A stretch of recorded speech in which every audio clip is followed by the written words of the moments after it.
Hi, everybody. Welcome to the Selling Fort Collins podcast. I am here with a special guest today, Anders Lindwall, director. You might have seen his name in the Coloradoan or actually all sorts of different news outlets over the past couple months.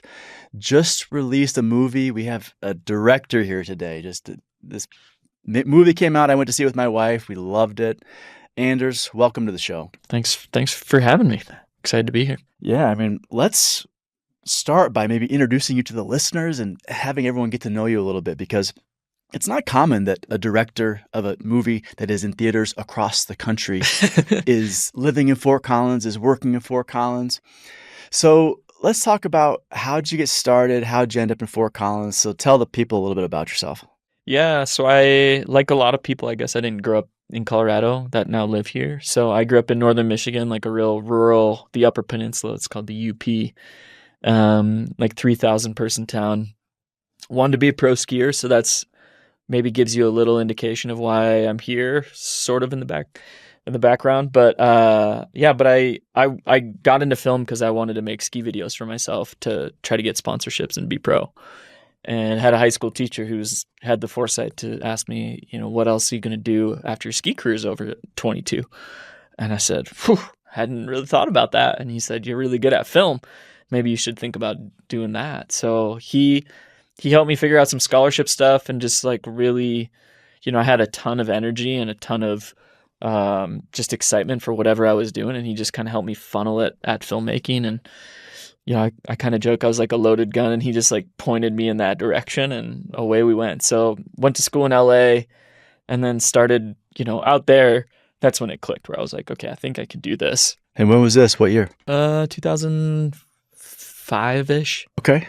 Graduated in 2008. And, but yeah, I think I just knew when I got out there, I realized I had a knack for it. When I looked at my, other people in my program who grew up and their parents were producers, it was like, I'm like, okay, I'm here. I'm in the room with people who have been doing this. And, so then I graduated. I just started directing gigs right out the gate from there. And it's changed over the course of my life, like that form of directing. So initially I always wanted to for the medium to be of use, and that just comes from my parents were really good folks. And so, so I directed. I was originally doing like nonprofit videos and wanted to tell people about good things going on in the world. And then in Philly, I started more of like a commercial production company that would just do commercials for general brands like Nike. And then we would have a prison recovery program, sort of, that was like a reentry program that was training folks alongside just on our commercial production gigs. And then, out there, I met a director named M. Night Shyamalan, who also, he did like Signs, The Sixth Sense. Oh yeah, I think everyone listening knows who M. Night Shyamalan is. He needs no introduction. So you met him in California. I met him. This was in Philadelphia at this point. Yeah, okay. So I met him in Philly, and that's where he lived. But he was always telling me, I was shooting documentary stuff for him, and he was like, "Man, you should tell your own stories. You're from a really unique part of the world. Man, you have like such an interesting POV, you should really do that." And it kind of just, I don't know, that thought, I think, started to seep deeper and deeper into me. And then the imagination now is, what can we do with, telling feature film stories? And, so it's only been 20-year journey to be able to get our chance to make our first feature film. But but I moved here to Colorado in 2017. My wife, her folks were here, and we wanted to have a family, and we just moved into their basement really to start. So LA film school, then you ultimately get out to Philadelphia. You meet M. Night Shyamalan, do some work with him. What's he like, by the way? He's a real he's a really bright guy, and he was always so generous to me with just insights and stuff that he would share. Another real high energy guy. I think a lot of directors have a lot of enthusiasm and a lot of just excitement because you're like curious about something, and you just work for 4 years to figure out what that is. So, but it was interesting. I met him, at a point in his career, he just had made After Earth with Will Smith. So that's when I came on and met him, was when he was working with Will Smith. So I shot was shooting this documentary about their collaboration. And then, after that project, it was a real like interesting part of his career where he was then, having to do a lot more smaller indie budgets because studios weren't backing him. So he was like reinventing himself at a time when I met him. So wow. And then so that was Philadelphia. Then why Fort Collins from there? I mean, it sounds like he maybe played a part in giving you that confidence, that belief that, yeah, I can go do my own thing. yeah, I can do this. And why Fort Collins? I mean, I'm curious how you landed here. yeah, I think what he did, and it wasn't just him. There was a lot of other voices that were speaking to it, but I think as an artist, you're trying to find like an authentic version of yourself. And there was even a Catholic nun, because we were doing some pretty gritty work in Philly there. Like a lot. It's a tough town, and I felt like all of a sudden I didn't want to be here anymore. And I remember asking this nun, like, Sister Mary, you think, is it okay if I don't live in a real gritty part of the city and, do this? There's like, we're doing pretty life-changing work for people. And she's like, you know what? She's like, you really got to find your joy. She's like, you grew up in a real small town. You love the outdoors. She's like, I'm surprised that you haven't decided to go more at that and, live in a place and a part of your life that is connected to the natural world. And I was like, hadn't really thought of that. I think as a young person, you're just looking for the next thing, or you're just trying to do something, but you don't have like a full awareness of your full self. And I'm not saying that I have that now, but it's certainly a lot more developed. But yeah, so I think between Night and, Sister Mary and my wife was a big part of it. So it was just trying to find a place that felt more authentic to my own self and our own family story. And so my in-laws were here. They're originally South Africans and immigrated here. Oh, wow. And then we just came and lived with them. And then we found a barn to renovate into our house, and it was like, okay, here we go. We're like physically rebuilding our life here. And that's what amazing. Yeah. So now you're in nature. Now you have all of these things. What was it like what really struck you about Fort Collins in 2017? When you got started here, what really appealed to you, and how have you seen it evolve since then? Yeah. Well, I mean, it was a jarring transition from North Philly. That's for sure. I would bet. Yeah. I didn't have to lock my car. Like my car window was getting smashed. Like every 4 or 5 months, I would get another smashed window. I'd be like, oh.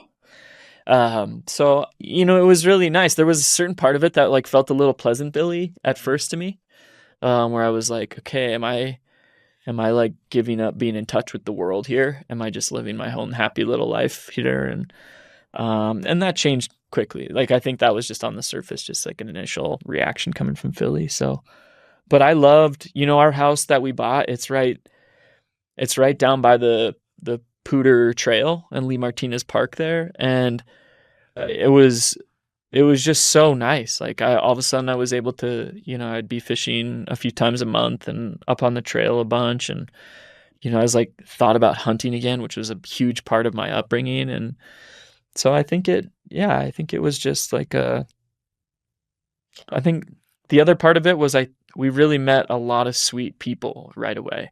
I didn't fully expect that, especially coming from cities. It's like in the arts, we're around like some pretty edgy thinkers and pretty unique people, but we found. I remember it's funny. I'm just remembering this as I'm talking about it.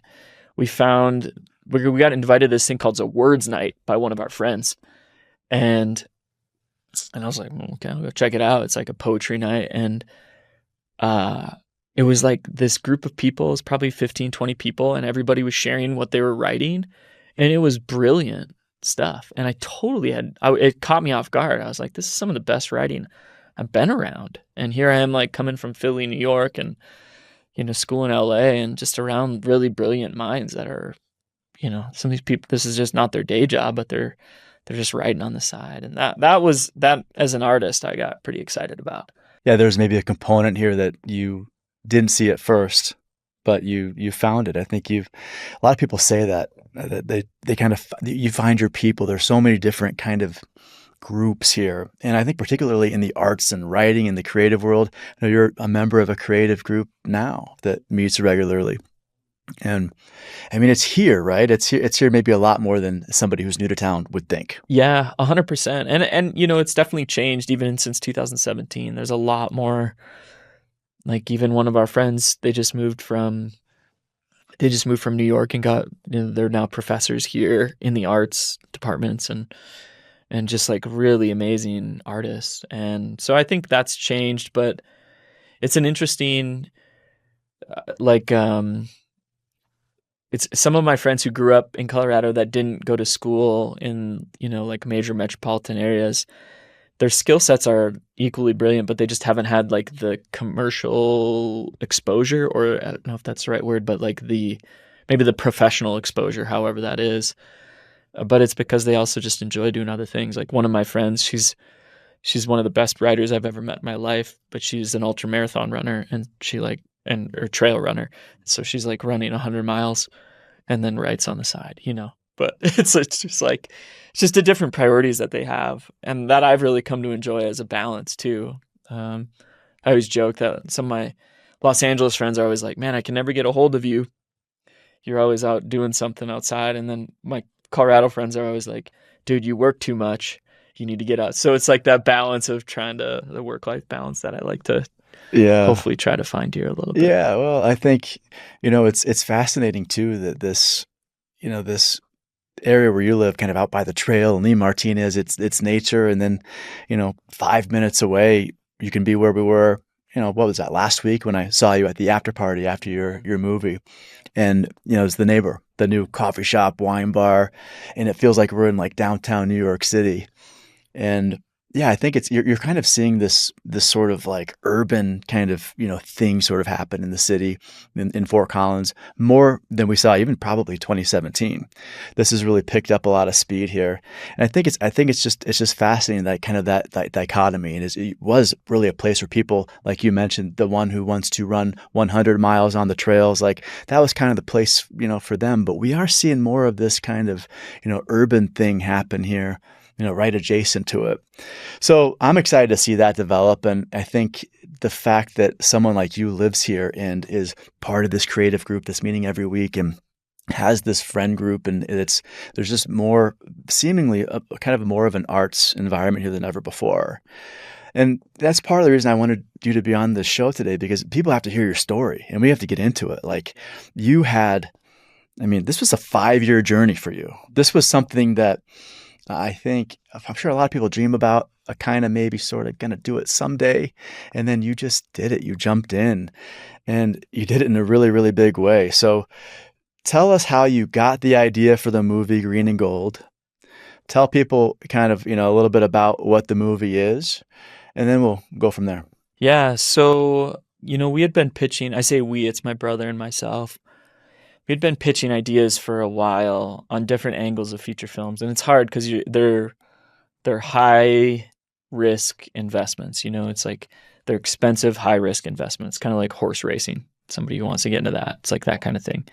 So, but yeah, this story, we had been pitching other projects, and then my brother was like, "Dude, let's just pitch the Packers story. We know that it's our ground ball."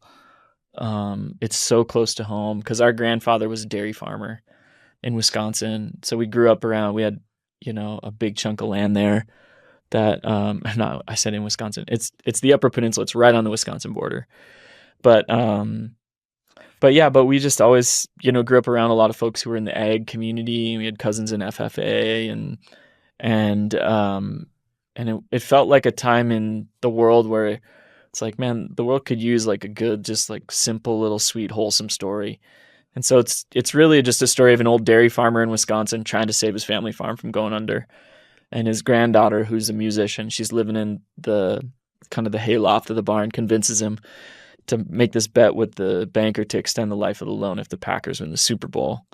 And so there's, I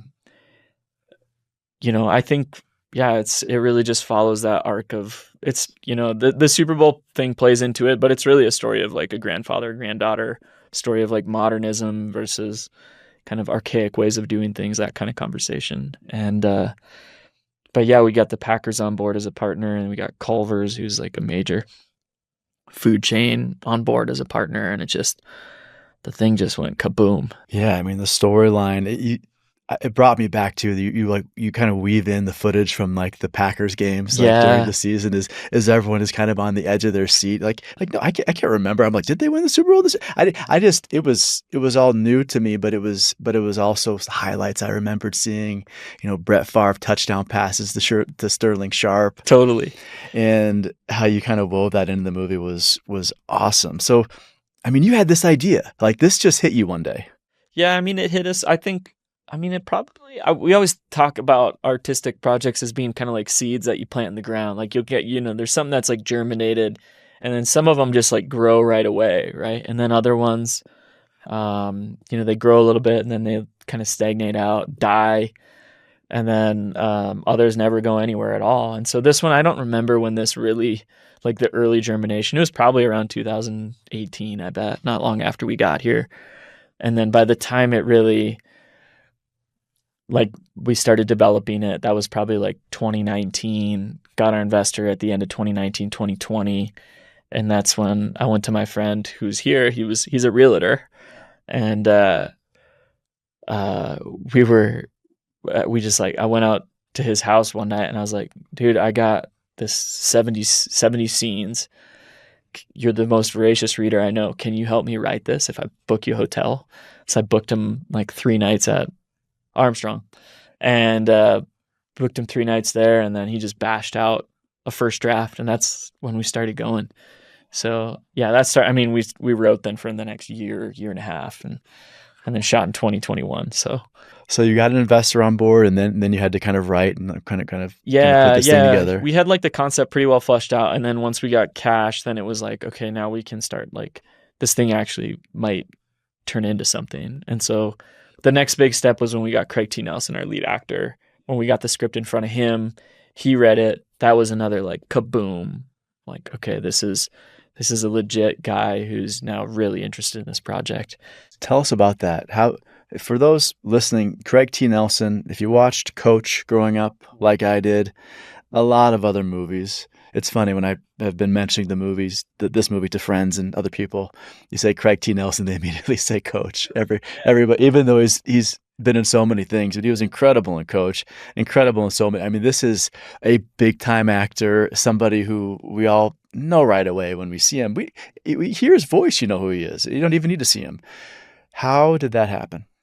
Yeah, so we got a casting director who took a chance on us. So these 2 women just had a gap in their schedule, and they're like, they give first-time directors a chance here and there when they can, because it's like, if we turn into something, they'd want to keep working with us. So they took, at least I think that's how they perceived us anyways. But yeah, they took a flyer on us, and then we said, we really want Craig T. Nelson? And they like totally laughed at us. And they're like, okay, guys, who else do you want? We're like, no, we want Craig. So you didn't even have a plan B? There was a guy named Chris Cooper, if you're familiar with him and all, but Yep. But we really wanted Craig. Like the heartbeat, when you just hear interviews with the guy, he's got such a deep soul to him. And when you're thinking about this old soulful farmer, it's like, I don't know another person I can think of who has the level of kind of like depth and, kind of also just that connection to that Midwest audience, especially for those of us who grew up in that area. It's like we just knew him so well. So, so then it was literally the next day he called us and said, or his agent told the casting directors, like, I want to talk to these guys. And so we like hopped on a call with him and he was like, I'm in, let's figure this out. So I cried after it, to be honest with you, because it was, for anybody who takes, I don't know if you've had this in your career, but anytime you have somebody who just believes in you in a way that you're like, why are you doing that? And, a lot of times that comes in investor forums or in, maybe teachers or mentors, and in this case, it was for us, an actor. It's like, what do you see in me? Why are you messing with me? You're 80 years old. You've had the career anyone could ever dream of. You don't need to make any money. You're going to fly out from Malibu to Wisconsin in November and be a part of this project that I could totally screw it up. Like I could totally botch it up and he wastes a month of his life. in Wisconsin, you know? Part of you's thinking to yourself, like, I'm a normal guy. I live in Fort Collins. I mean, yeah, I've done a lot of things. I have met M. Night Shyamalan. I've worked for Nike. I've done you've done some really big things. So, but I think this movie, getting Craig T. Nelson, like, and having him on board, all of a sudden, when he believes in you and you hear that in his voice on the other end of the line, it opens up your mind to a whole series of possibilities, a whole future that probably wasn't, fully open before. Yeah, it just unlocks you into a different scale. Yeah. And, money does that on one end, like when you have access to cash, that does it on one end. And then the other is, like kind of a talent that believes in you. And yeah, so I mean, it's still like a humbling thing to think about, It's also like, I know so many other filmmakers who are equally as talented as me that never got that shot at my age. Maybe they'll still get their shot later on, but it's one of those things. Like, you get a break. That was a break for us. But you had to take the shot to make the shot. Oh yeah. And the fact that you took it, I mean, what would you tell to somebody listening to this? And maybe they're not even a filmmaker. Maybe there's somebody else in Fort Collins. What would you tell them if they're thinking about taking their shot? Man, I'm such a shot taker though. It's like, I think it's the way to be. Yeah. I remember, super big real estate investor, very plays it very safe. Help me out here. We're talking like a Warren Buffett Warren type? Buffett. Yeah. Okay.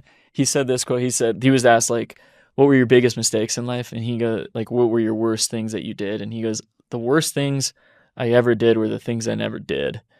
And I think that's really true. It's like, usually even if you take your shot, it's pretty rare that you really fall on your ass and you're left with nothing. Like, I think that's pretty rare, as if you're smart about it. It's not like I sold my house here and went all in on this movie. It's like, I kept my day job, but we're really trying to do this. And, I shrunk my day job down a little bit, and then we went hardcore at this. And so I think it's such I don't know another way to live, to be honest. Like, I don't know what else.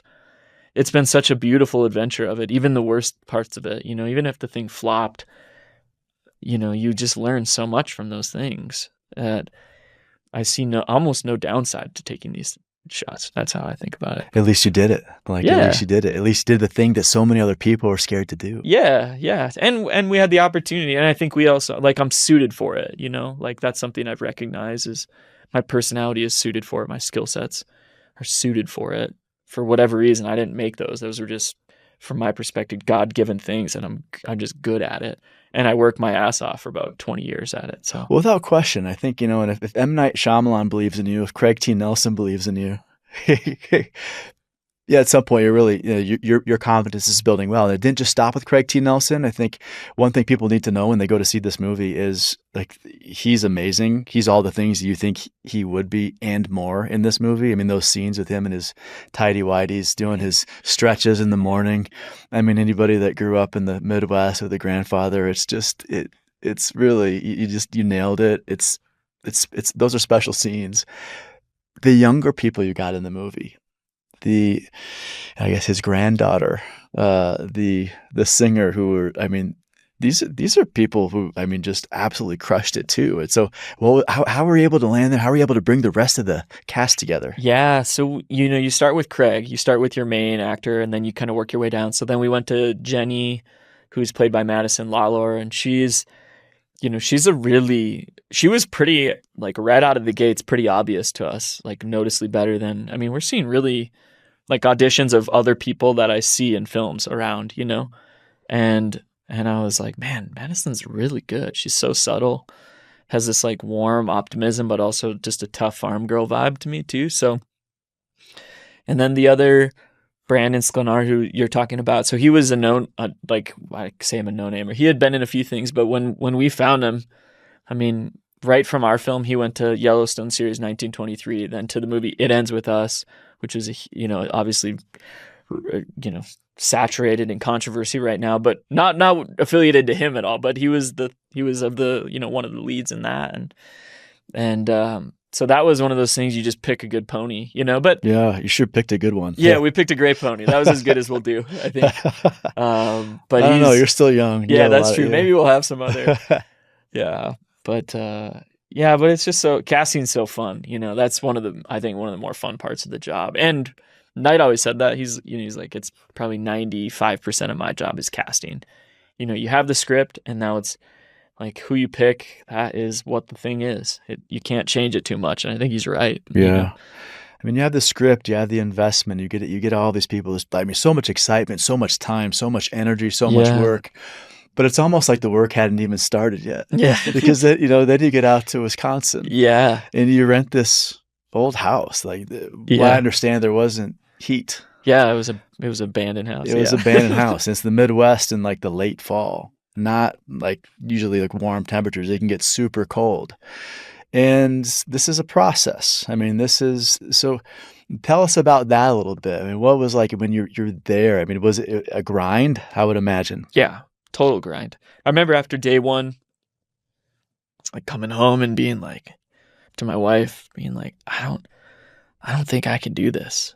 And I have a lot of grit, and it was just the volume of variables that are being thrown at you from like weather, scheduling, like you got all of a sudden, 50 people and farmers and cows are everywhere, and you're just like, and everybody's looking to you to be like, what do we do next? What are we doing?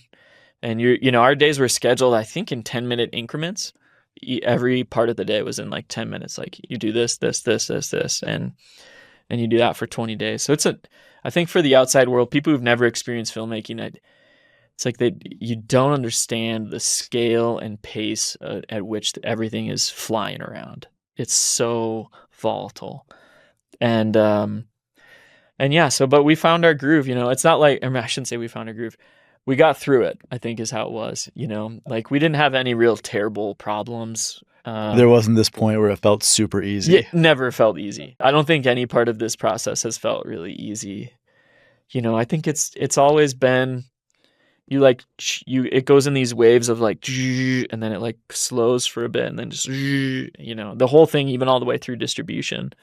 And, this project almost died probably like 4 or 5 times. How does it almost die? Like, I mean, it can still die like after you make the movie? Yeah. So as an independent film, we don't have distribution. So you're making a film and you have to get it out into the world, right? You got to find buyers for it, how to get it in front of people. And that can come through streaming platforms, or it can come through, in our case, it was theatrical to start. But you're trying to find distributors who look at you and see value in your project and see like, oh, you actually have an audience. And so for us at that point, when we were finished filming, we didn't have cash in the bank, and we didn't have any corporate partnerships. And so we just had this film with Craig T. Nelson and Brandon Sconar, who's a rising actor. Emmett Walsh, he's another legend that's been in a lot of films, but this is his last film. So, but it wasn't, and it's a wholesome, this isn't a zeitgeist film. This isn't like it's not a thriller. It's not, like a romance. It's like, what do you sell it on? This is a slow movie about white people in Wisconsin talking about potlucks. It's like, this is not a sexy sell. And so we ended up finding then corporate partners that came on board, and that's when distributors started to view us differently, when it's like, oh man, not only do they have Packer footage, but the Packers are behind this. Not only, it's like they have Culver's who's helping us pump it out because of their Thank You Farmers project. It's like we started to add value to it and make it bigger than it's like the business term. It's like you sell the sizzle, not the steak, right? And you're adding that sizzle value to what is this experience? What is the overall thing of the thing? It's not just the thing, it's other stuff around it. And you're getting aligned with some other, some other partners on this, the Packers, Culver. So that's kind of what helped. But there had to be a time in there where you're thinking to yourself, I mean, it was like 5 years of your life, right? I mean, so you're thinking, okay, 5 years of my life. I mean, so much money. I mean, you're thinking about, when you and your brother were like in the barn, like for like 5 days, walkie-talkies, trying to figure out when a cow is going to be born. And so you could run and get the footage. I mean, if you're watching the movie, it's not CGI. I mean, it's the real thing. It's a little calf being born. Craig T. Nelson's pulling the legs out, or his granddaughter's pulling the legs out. I mean, you had to wait like so long for that to happen. All of these things, I'm sure that's not the only moment, the only example of just like, you're sitting out there, it's cold, it's, day after day after day. This stacks up, becomes years. I mean, what a risk. I mean, what a risk. Yeah, it sounds insane to What me a when shot. you talk about Does it like that. Does it Yeah. sound kind of insane in Yeah, hindsight? it totally does. And, it's one of those things that, like, it does. It sounds, I don't know. I think if you knew it on this end of it, you would never do it. You're like, oh, that's when you count the cost of it. You're like, nah, that's a pretty obvious no. I think like this thing's not going to pay me anything. I'm going to work almost every single day on it for 5 years.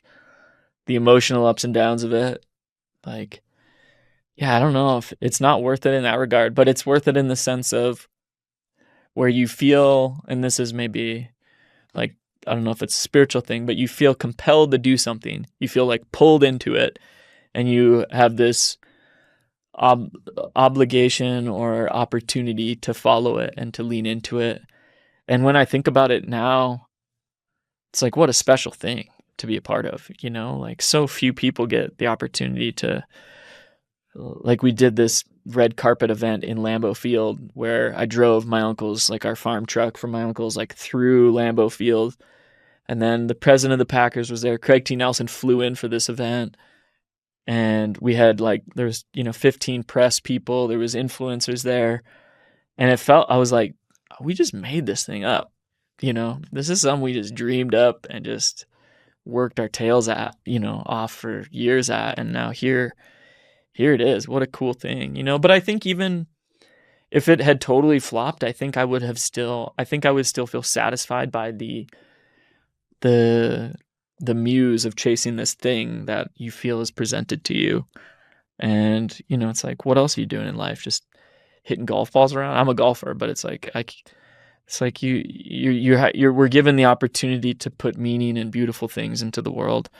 And, I've been given these skill sets. Like, what a great thing we should try. It seems to me like this is the thing that you can't not do. It's pretty evident. I mean, 2005. I mean, it was like your path for Million. I mean, going in and working with, and you're humble, and people can Google you and see the big organizations that you worked with. Leading up to the interaction with M. Night Shyamalan. I mean, there was a lot there, a very impressive body of work, and then for you then to just launch and to do what you did is impressive. And it's in theaters now, and everybody look this up. You have to go see this. I know a lot of people have, and a lot of people still will. And then there's going to be streaming. I mean, this thing's here forever now. You did it.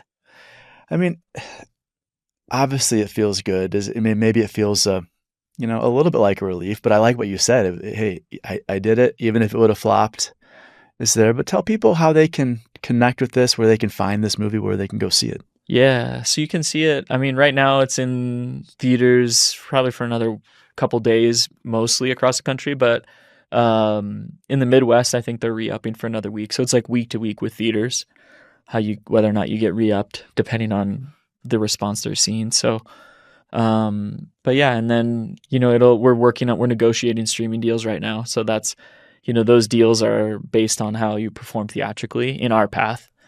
And so, yeah, it'll likely be on Apple, Amazon, that kind of thing. Maybe not for free, but you can buy on there at least, and then maybe free some other spot but yeah, so that's where we're at, is just kind of trying to broker those deals and figure out, for us, this has been kind of fun, the learning experience of the distribution part, because not many people, even filmmakers, don't get in the weeds. A lot of directors, they turn in their project and they say, I'll see you at the premiere, where's my tickets? But we're in the weeds on it and deep on it. And so that's been really fun, just to learn something totally new. Well, it's fascinating too, because you said, if you knew all this stuff, I mean, what same person would go back and do it again? But I'm guessing you're probably going to do it again. I think we're going to try to do it again if we can. Yeah. Yeah. We loved it. There was enough benefit from it that felt maybe there's something worth doing again. At least we have 2 stories, 2, maybe 3 that we're pretty passionate about. So, yeah, I mean, if we can figure out how to keep doing it from here, it's a kind of a cool thing to tell your kids too. It's like they can see. That's one of the things I love about it is my kids see that they're like 4 and 2, so they don't understand it yet, but they still understand there's something special that we're doing as a family. Like we're putting something into the world as a family. And because it's everybody's effort, it's my wife's effort, it's my brother, it's a family affair. Well, it's just, the next step and kind of like what you're going to be doing next. It's a family affair. So it's not just your decision. It's, you have a wife, you have a family, your brother's involved with this too. It's not just going to be your call, but you think you are going to keep going. Well, I think we'll take risk in whatever we do. Like, and I think for us, like I was saying at the beginning, to be of use, that is, our folks hardwired that into us. Like I am just genetically engineered to see how I can be benefit to the world.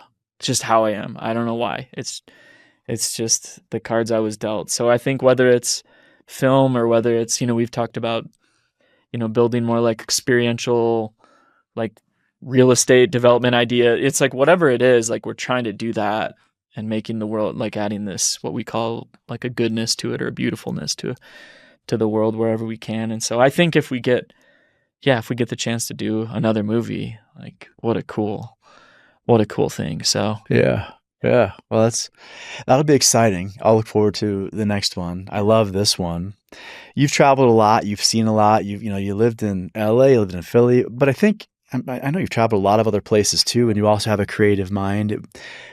How do you see Fort Collins evolving? Like, do you have any thoughts on like what do you think's really special about Fort Collins right now, and what do you see in that's going to evolve and become even more special in the future?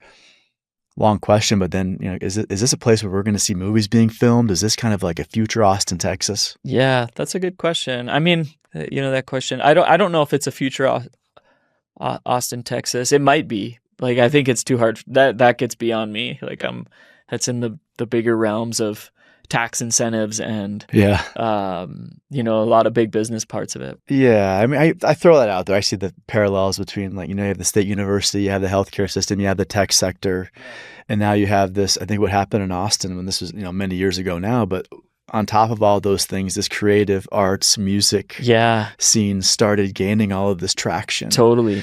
We're not going to have as many people as Austin has. We're not nearly the geographical area, but I've just that vibe, I wonder. I think one of the biggest strengths this community has is, like you're saying, that tech sector, like the university, but like a really progressive mind, but also coupled with that ag, like if it's so balanced in a lot of ways that I love. And I think, a lot of other specifically like film communities don't have. You go to LA, New York, you're not finding any ag conversations anywhere near there. Even in Atlanta, like you got to go pretty far outside of the city before you'll get into that.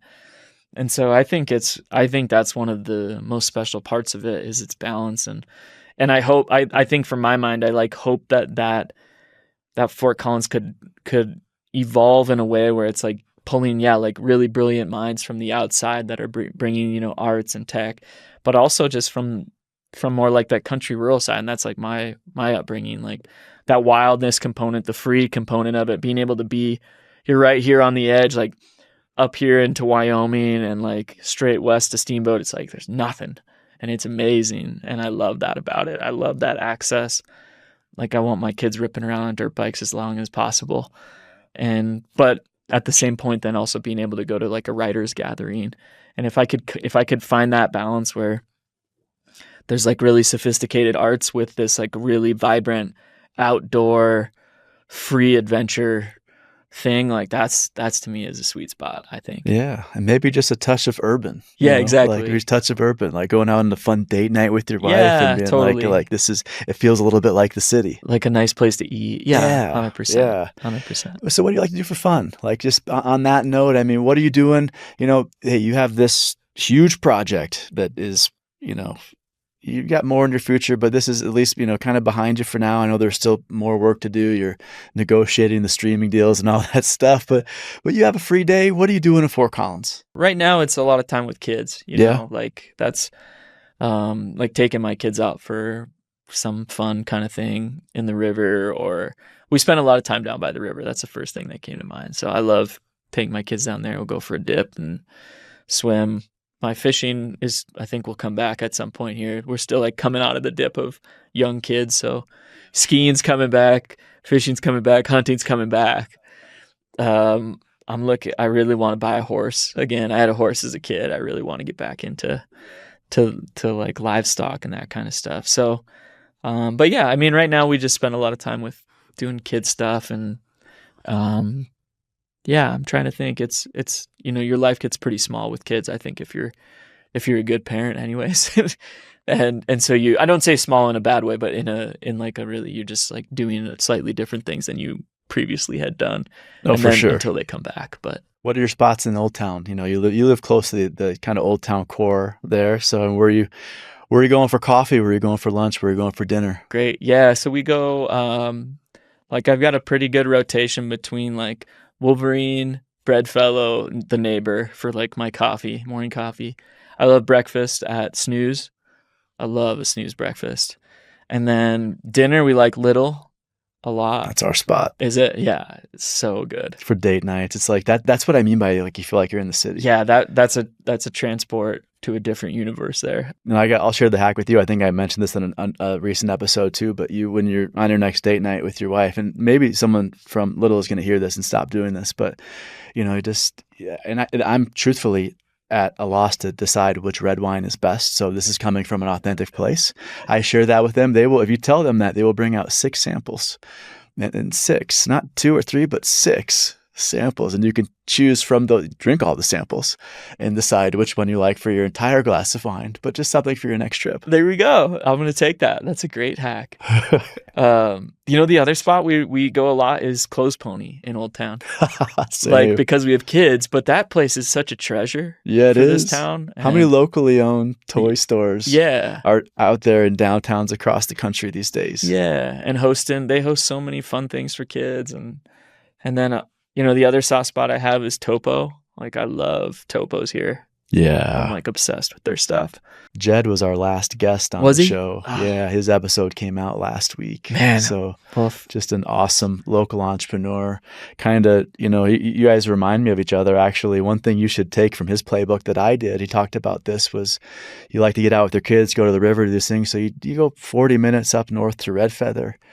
It's wintertime. We just took the kids there last month. Take the kids tubing down Beaver Meadows is the name of the place. There you got a little restaurant there, a little tow rope to take you up. The kids are gonna have like an amazing time, and you're gonna. It's like it's never crowded. It's just but the fishing up there's 7 different lakes. Some of them are private, but if you know somebody like Jed, for example, make an introduction.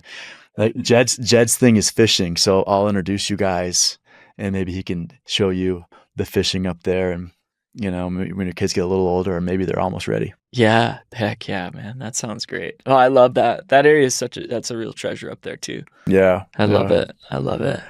How do you see CSU? We'll kind of start landing the plane, but how do you see CSU getting involved in the arts here? Any ideas on how that might be a platform for people like you that are maybe a little bit earlier in their journey? Or is that an institution you're going to get more involved with? And my wife and I, for years, have been going to the Banff Film Festival that they put on.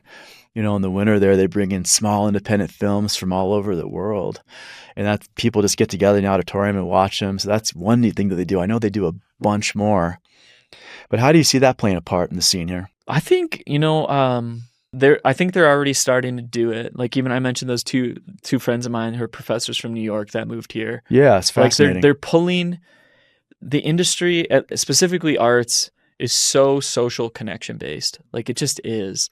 And so that's one of the huge advantage. Like, for me, when I went to school in Los Angeles, it was like, all my classmates' dads were producers or around that kind of thing. So, I think for them, if they can continue to pull in professors who are not just teaching it, but have like a breadth of work and a network in the industries, like, to me, that's what you need. You need outside people speaking into it to give your students opportunities to chat with. Like, my friend brought a couple students to the premiere that you guys were at, and just like seeing these 2 young guys, all of a sudden they have a chance to talk to a director like I remember talking to my first director, a guy named Scott Derrickson, who did The Day After Tomorrow and The Exorcism of Emily Rose. Like he was the first director I got to talk to. It was such a big deal.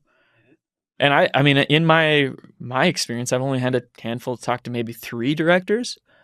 And so it's like for that, I think for professors to be able to like start leveraging their own network to pulling, giving your students an opportunity to see it on a bigger scale than just, this isn't a knock on Colorado film or anything, but it's like the industry isn't here. So you need outside people to get them connected and to give them an opportunity at it anyways, I think.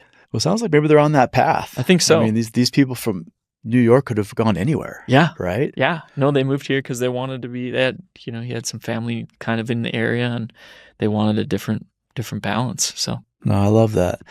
Well, people, that are creative and in the arts and writing and maybe film directing, they're considering moving here, or really anybody else. Like, what would you tell them about Fort Collins and your experience here since 2017? Yeah. I mean, I think it's how you're living informs your art and what you think about. And so, I think that's been one of the biggest gifts of being here is, we chose to do a story of an old farmer in Wisconsin. It's like and I think we'll probably always do projects that are really tied to the natural world because of where we live and why we love it here. And that thematically is just now a big part of our life and something that was and as a kid for me and now is again a part of my life. And so yeah, I think it has all the opportunities. You're close to an airport. Like I'm flying out all the time, but being an hour and a half on a bad day to Denver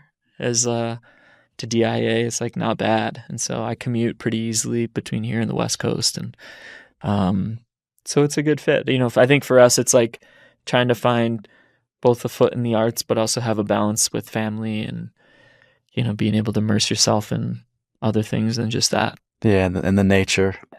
And this serves as so you're not going anywhere anytime soon. It sounds like. I don't think so. Like you're happy. Yeah, here. My wife wants to die. The spot that we have in town is so special. Like we built it ourselves. It was like it's so much a part of us. It would take a lot, I think, for us to move. Right. Well, I mean, you go some places too. Like you travel and LA is maybe an example, and you see a place and you're like, "Oh, this is kind of cool." And then you hear what the price tag is on that place, and then you realize what we have here, and it just almost seems like even though the secret's out, the secret's definitely not fully out. I thought I bought at the peak in 2017. I was like, man, I'm way overpaying, and then it just like keeps going. But it's like, it's like one of those things. I don't, better than I don't know anything about real estate, but it seems, I don't know. It's just a great town. I'm so thankful for it. And yeah, people have been saying that since the last 20 years. Really? I've been doing this. Yeah. You're like, I'm buying at the peak. I'm at the peak. Yeah. But this is a place people want to be, and there's only so much of it. There's only so much of these great spots, like, that place you found and have. So, Yep. So Green and Gold is the movie. Everybody check it out. Just, you're going to love it. I mean, we got choked up. I mean, you leave feeling good. You mentioned earlier, Anders, like, hey, it's not a zeitgeist. It's not this. Well, you know what it is? It's like a really, like, you feel good when you leave it. Like, you feel good. And I think, that's why we're all going to the movies, right?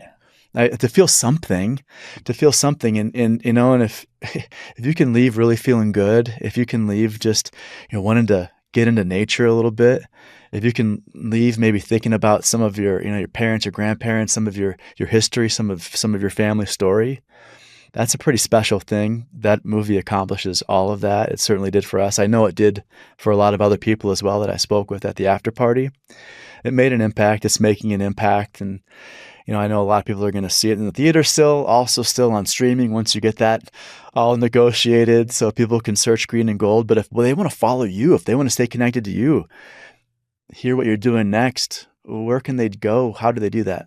I'm pretty bad at social media, but our business is just child.com, and I think it's Child Creative on Instagram. My last name and then my first name is my Instagram, so Lindwall Anders. You can follow us. The movie Green and Gold Movie is the Instagram handle there. So I think folks can follow. You can probably track me down that way, but Otherwise, just wait long enough around Old Town, you'll see me wandering around. I'm down there all the time. So Well, it sounds like we go to all the same places. Yeah. So now that we know each other, I'm sure it's going to be not much more than a week before we run into each other. And I'll look forward to that. I'm looking forward to following you. It's so cool that you live here in town, and what you did is inspiring. And not just to me, but for a lot of other people too. So thanks for doing what you did. Thanks for taking the time for this also. I know you have a super busy schedule.